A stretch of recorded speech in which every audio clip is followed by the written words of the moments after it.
అత్యంత అధునాతనమైన మరియు వేగవంతమైన రోబోటిక్ లేజర్ విజన్ కరెక్షన్ కేవలం 6 సెకండ్లలోనే. సంప్రదించండి Ramesh lasik and laser centre.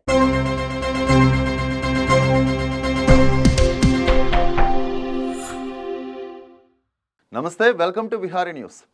Telangana real estate regulatory authority RERA కార్యదర్శి, హైదరాబాద్ మెట్రో రైలు ప్రణాళికా విభాగం అధికారి శివబాలకృష్ణపై సస్పెన్షన్ వేటు పడింది.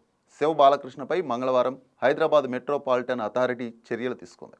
ఆయనను సస్పెండ్ చేస్తూ హెచ్ఎండిఏ కమిషనర్ దానకిషోర్ అధికారికంగా ఉత్తర్వులు జారీ చేశారు. శివబాలకృష్ణను ఏసీబీ కోర్టు 8 రోజుల కస్టడీకి తీసుకుంది.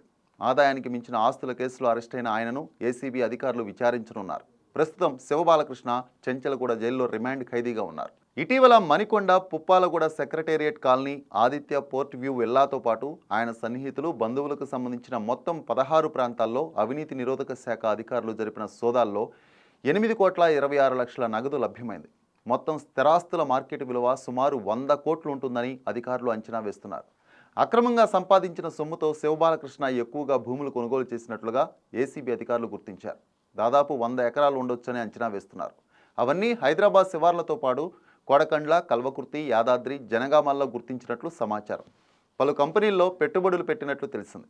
హెచ్ఎండిఏ డైరెక్టర్గా ఉన్నప్పుడే కాకుండా రెరా కార్యదర్శిగా బాధ్యతలు చేపట్టిన తర్వాత కూడా స్థిరాస్తి సంస్థలకు లబ్ధి చేకూర్చడం ద్వారా భారీ మొత్తంలో అక్రమంగా సంపాదించారని ఏసీబీ అధికారులు అనుమానిస్తున్నారు.